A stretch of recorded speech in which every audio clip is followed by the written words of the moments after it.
The year is 1974. Steve Jobs had just finished the assembly of another circuit board. Jobs looked out his window, lost in his own mind. His eyes searched for something beyond the confines of his cluttered desk.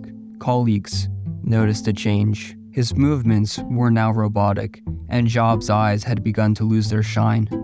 Jobs knew it was time for something different. He locked his door, pulling his suitcase behind him, his mind tethered to the goal of enlightenment. Why would a man who 2 years later would go on to revolutionize the world have a goal of enlightenment and spirituality? That's because he knew the importance of allowing the mind to wander. The noisy distractions of everyday life prevent us from deep thought. Offices buzz with activity, and bright screens flicker with vibrant colors as colleagues rush to and from. Notifications chime, stealing any chance of focused work. With bright and vibrant colors fighting for our attention, we rarely are without stimulation. How often are you bored? Possibly in the shower or folding laundry maybe?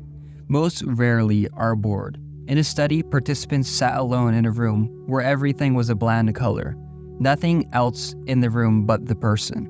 When questioned about their experience, most found it unpleasant. The number one reason? Boredom. The same experiment was then conducted again, but this time a button was added. A button that, when pressed, produced an electric shock. Astonishingly, most participants chose to repeatedly shock themselves rather than endure a state of boredom. What do you do when you're waiting for the bus? Probably scroll through your phone. These moments of potential boredom are filled with digital distractions. Now, that's perfectly fine for the average person, but if you're watching this, you're likely not aiming for average. Overstimulation and the allure of quick dopamine hits are preventing you from having a creative mind. Much like Jobs, Einstein, an indisputable genius, understood the value of boredom for sparking the creative mind. He'd walk for hours, thinking about the problems he was working on, embracing the stillness of thought. Einstein famously said, "I believe that imagination is more important than knowledge. To have brilliant thoughts, there must be the time and space for them to occur, which often takes place in the serene depths of what most would call boredom." Pico Iyer reminds us that boredom is a state in which we are not distracted by external stimuli and are free to explore our thoughts and feelings. It is a state in which we can be creative and imaginative. It is a state in which we can connect with our inner selves. Let's take a trip back to 1889. Vincent van Gogh, at 36, admitted himself to the asylum due to his mental health struggles. In the asylum, Van Gogh found himself in a constant state of deep thought. He'd wander through the asylum garden, soaking in the beauty of the countryside that would later inspire much of his art. Then, one fateful night, as he gazed out his window at the night sky, he experienced an overwhelming sense of awe and connection to the cosmos. At that moment, a surge of inspiration coursed through him, leading to the creation of his most famous masterpiece, Starry Night. This emotional piece of art would have never existed if it weren't for Van Gogh's immersion in deep thought, something that many would consider boring. This process allowed him to find meaning in his life and establish a purpose during his 1-year stay at the asylum. Van Gogh didn't just create over 150 paintings during that time. He found the very essence of his existence through introspection. Research conducted in 2015 used an fMRI scan to monitor participants' brain activity in a room without stimuli. Participants were instructed to focus on their thoughts and feelings, including a state of boredom. Despite the initial discomfort, this process yielded remarkable benefits. The findings: increased motivation, enhanced creativity, and a deeper appreciation for life.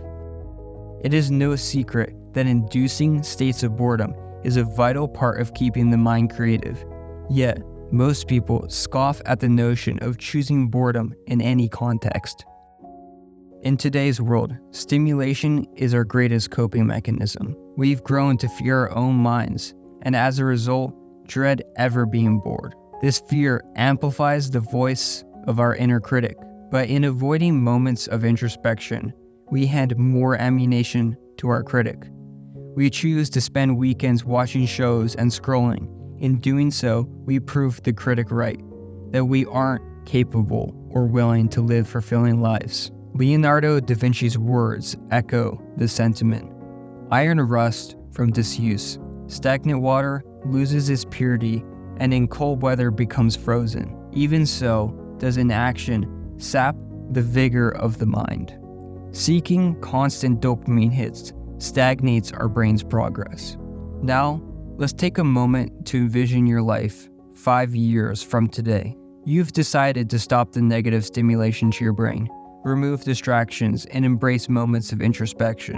What does your life look like? Have you achieved the goals you've been setting as New Year's resolutions year after year?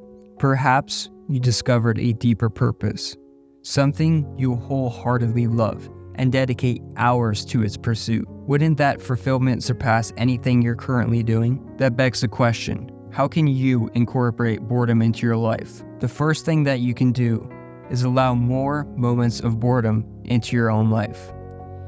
You can even challenge yourself to allocate specific times into your week where you just sit with your own thoughts. The issue with this approach is that you'll likely give into the cravings for potential stimuli. There is a simple fix, but you won't like it. Remove all forms of unnatural stimulation.